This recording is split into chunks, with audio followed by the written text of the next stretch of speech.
너희들이 나를 괴롭혔다. 이런 말씀을 하십니다.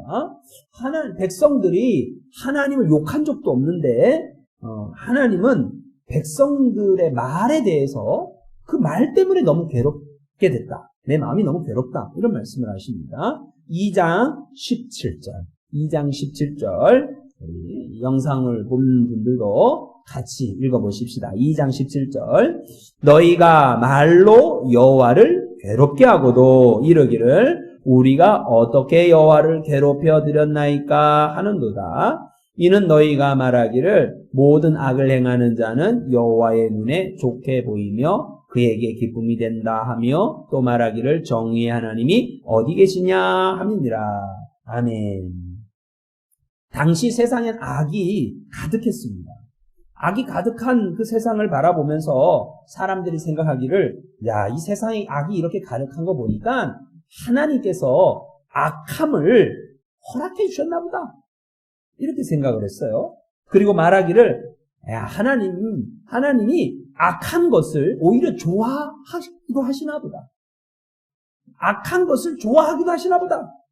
정의의 하나님이 어디 계셔?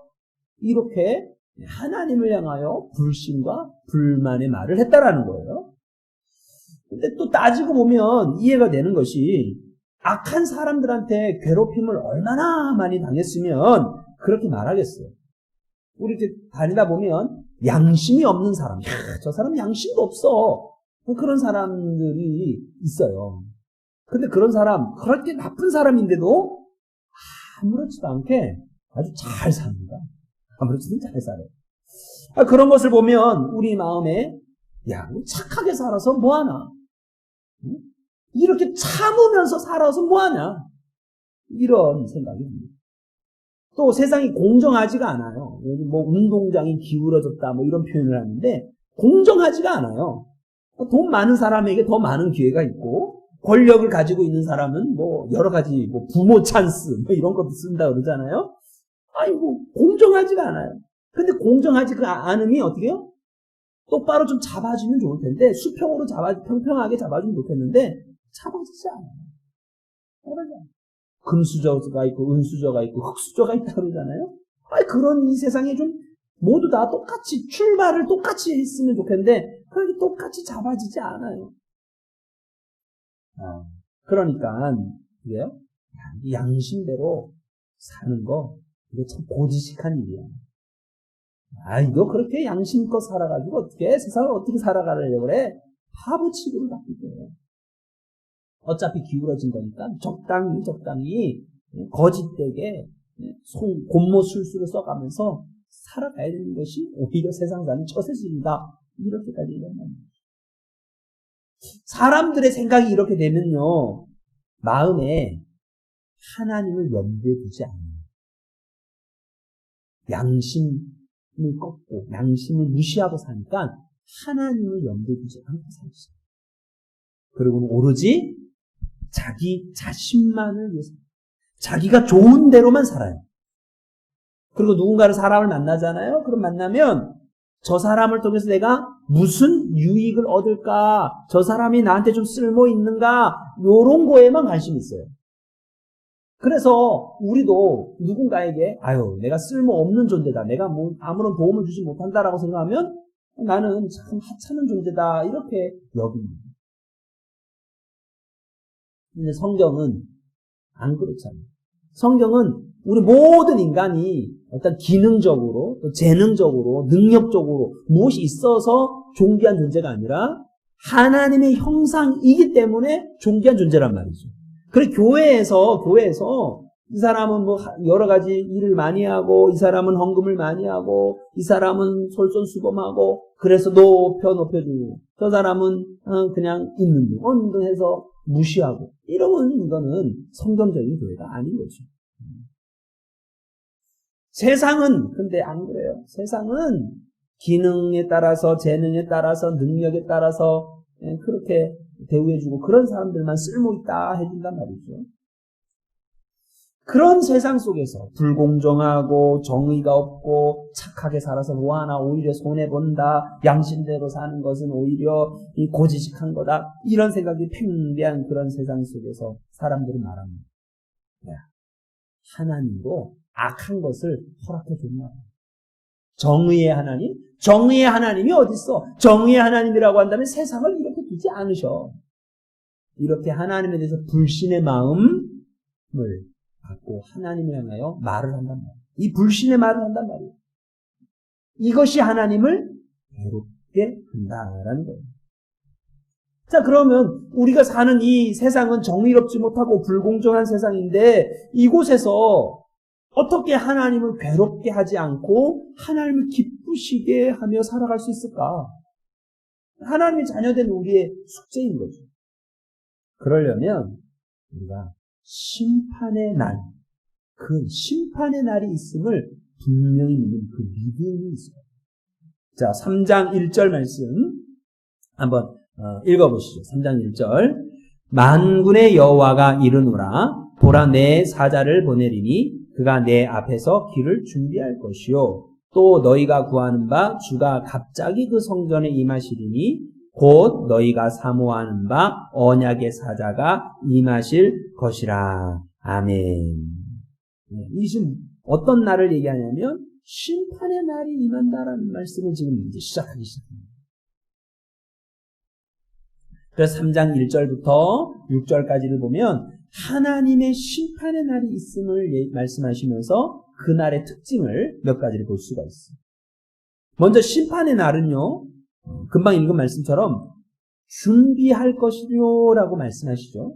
그러니까 심판의 날이, 하나님이 정하신 심판의 날이 있는데 그 날이 이르기 전에 하나님께서 선지자를 보내서 준비시켜 준다는 말이에요.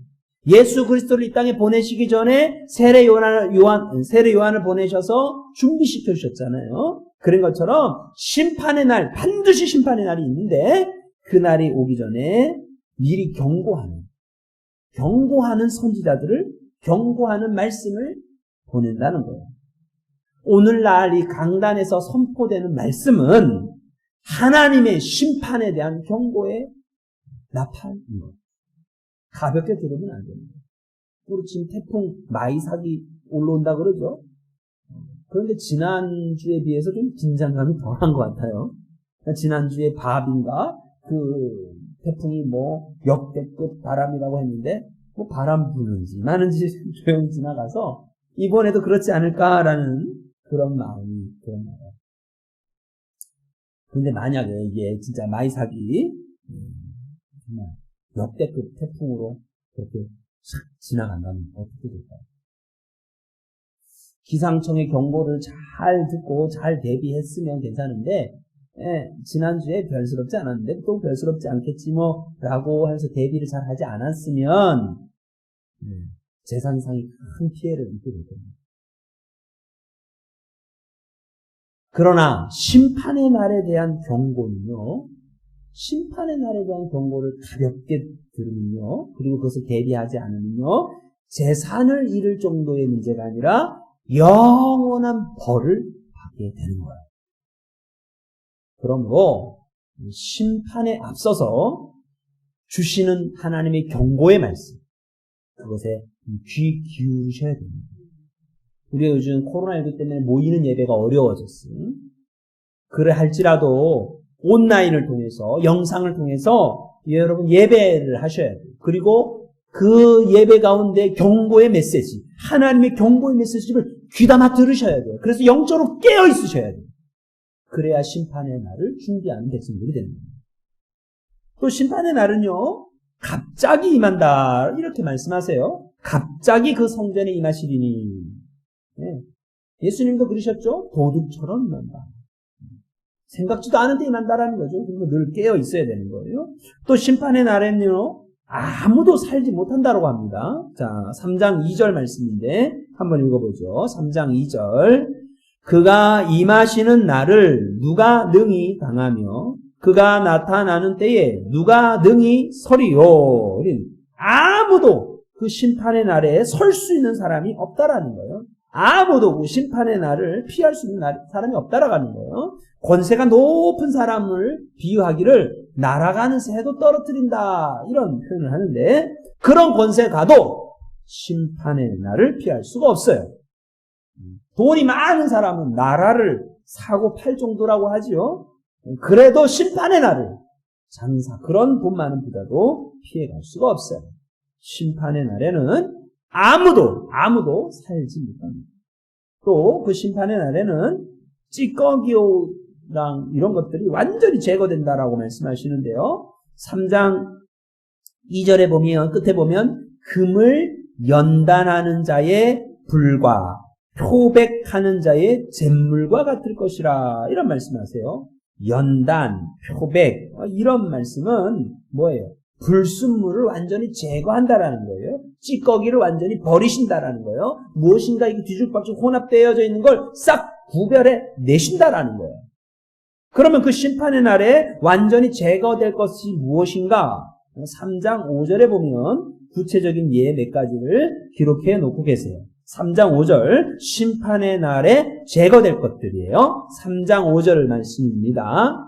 내가 심판하러 너희에게 임할 것이라. 자, 제거될 것. 첫째, 누구? 점치는 자. 점치는 자 뭐예요? 하나님 이외에 다른 무엇을 의지하는 그 모든 것은 제거된다는 거예요. 그 다음 뭐예요? 간음하는 자에게와. 간음이 뭐예요? 간음은 육체의 욕심을 따라서 자기 욕심을 채우고자 사는 사람.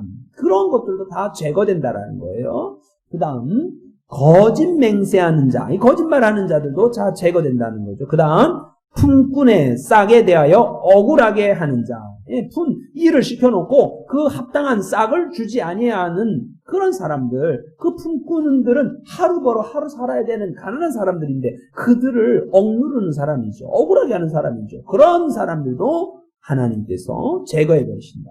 또 그 다음 과부와 고아를 압제하며 나그네를 억울하게 하며. 고아와 과부와 나그네는 당시에 약한 사람들의 대명사예요. 그러니까 자기보다 약하다고 해서 압제를 하고 억울하게 하는 그 모든 사람, 그 모든 사람들도 하나님 앞에서 제거되어진다라고 말씀하고 있는 거죠.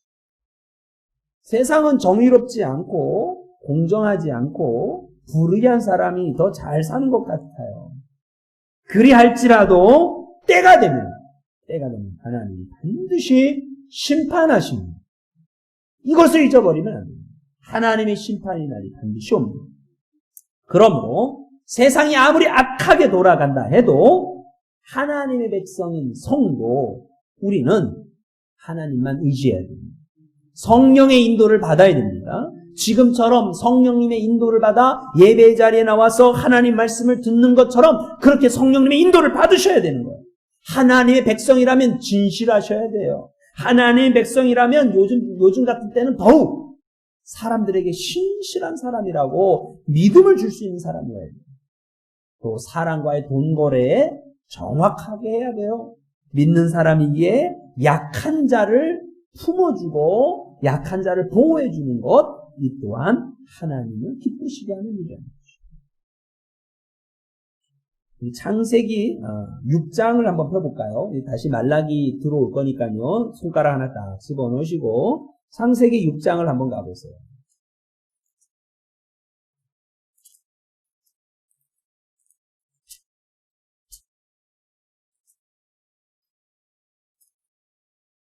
창세기 6장 위에 가면 노아에 대한 말씀이 나오는데, 자, 노아가 살던 시대는 어땠는지 보시죠. 6장 5절, 창세기 6장 5절.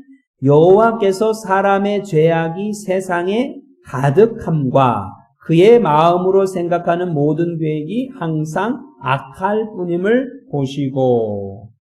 노아의 시대에 죄악이 가득했어요. 마음의 생각이 항상 악했다는 거죠. 또 11절 말씀도 보세요. 11절. 그때에 온 땅이 하나님 앞에서 어때요? 부패하여 포악함이 땅에 가득한지라. 노아는 그런 타락의 시대였다라는 거예요. 온 세상에 죄가 가득했던 거죠. 그런데 그 속에서 노아는 어떠했는지 보실까요? 9절 읽습니다. 6장 9절. 이것이 노아의 조건이라. 노아는 어때요? 의인이었고요. 당대의 완전한 자였고요. 그는 하나님과 동행하였으며. 이렇게 기록하고 있어요. 여기 보면 완전한 자라는 표현이 있는데, 이 완전하다는 얘기는 행위적으로 흠도 티도 절대 하나도 없다, 이런 의미가 아니라 하나님과 동행함으로, 그 다음 부분 있죠? 하나님과 동행하며 하나님의 뜻을 따라서, 하나님의 말씀을 따라서 살고자 했다라는 의미예요. 그렇게 하나님을 쫓아서 하나님과 동행한 노아였기에 8절 뭐라고 써 있어요? 8절에 노아는 여호와께 은혜를 입었더라. 아멘. 예, 그래요. 노아는 이 홍수의 심판 중에 남겨지는 은혜를 받았어요. 이것은 세상이 다 악할지라도, 세상이 다 포악할지라도, 그냥 세상이 속이는 것이 그냥 상식이 되어진 세상일지라도 하나님의 뜻을 따라 하나님의 말씀 앞에서 어쨌든 하나님과 동행하는 그 걸음을 걷고자 했던 노아이기 때문에 하나님의 은혜를 받았다는 거예요. 심판 중에 남겨지는 복을 받았다라는 거예요. 저는 우리 모두 다 하나님이 마실 그 심판의 날에 남겨지는 하나님의 은혜를 받기를 소망합니다. 자, 다시 말라기 3장 6절로 와보세요. 마지막 부분에 하나님께서 약속하신 그 약속의 말씀이 있어요. 3장 6절 말씀 읽어봅니다. 나 여호와는 변하지 아니하나니 그러므로 야곱의 자손들아 너희가 소멸되지 아니하느니라. 아멘. 다시 한번 읽어볼까요? 나 여호와는 뭐예요? 변하지 아니하나니 그러므로 야곱의 자손들아 너희가 소멸되지 아니하느니라. 아멘. 네. 구름이 가득 찼어요. 억수같이 비가 쏟아져요. 깜깜합니다. 그때 해가 없어진 걸까요? 아니죠. 해는 변함없이 그 자리에 그냥 있어요. 다만 우리 눈에 보이지 않을 뿐입니다. 세상이 돌아가는 모양이 정의의 하나님이 아니 계신 것 같아요. 너무나 불공정해요. 너무나 악한 사람이 득세하고 악한 사람이 떵떵거리고 벌도 안 받고 사는 거죠. 선하신 하나님이 변해서 온갖 악함을 그냥 해봐라 냅둬 하고 허용해 주신 것 같아요. 그러나 속지 마세요. 하나님은 반드시 심판하십니다. 선하신 하나님은 절대 진리예요. 변하지 않아요. 하나님은 언젠가 세상을 공평하게, 공정하게, 정의롭게 다스려 심판하십니다. 에서와 야곱 중에 에서가 형이고 야곱이 동생인데도 불구하고 하나님이 에서를 선택하셨다 했어요. 에서를 더 사랑하셨다 했어요. 이건 하나님이 주권적으로 야곱을 선택하신 은혜인 거죠. 그처럼 세상에 많은 사람들이 있는데 우리를 하나님이 선택해 주셨어요. 우리는 하나님의 은혜 받은 하나님의 자녀인 거예요. 그러므로 이 세상이 어찌 돌아가든지 간에 우리는 하나님의 선택받은 자녀답게 살아야 되는 겁니다. 세상의 빛으로, 세상의 소금으로 구별되게 살아가야 되는 것입니다. 성도는 거룩한 물이라는 뜻이에요. 거룩하다는 것은 속된 것과 구별된다는 뜻이에요. 성도답게 살아가야 되는 것입니다. 지난주일에 말씀드린 것처럼 로마서 12장 우리의 몸을 산제물로 드리라라고 말씀하시면서 그 산제물로 드리는 그 구체적인 행위가 어떤 것이 있느냐 여러 가지가 있는데 세 가지를 제가 말씀드렸어요. 다시 한번 읽어드리죠. 로마서 12장 14절에 보면 박해하는 자를 축복하라. 19절에 보면 원수 갚는 것은 하나님의 진노에 맡기라. 그리고 21절에는 악에게 지지 말고 선으로 악을 이겨라. 우리는 하나님의 자녀로서 세상의 어떠함을 본받지 말고 하나님의 뜻을 쫓아 하나님의 말씀을 쫓아 이렇게 살아갔으면 좋겠어요. 박해하는 자를 오히려 축복하고 원수 내가 갚을 수 있지만 하나님이 갚으시기를 맡기고 다만 우리는 선함으로 악한 세상을 이겨내는 우리 모두가 되길 소망합니다. 하나님은 변하지 않으십니다. 그 하나님의 뜻대로 살아갈 때 우리도 결코 멸망받지 않습니다. 반드시 승리할 것입니다.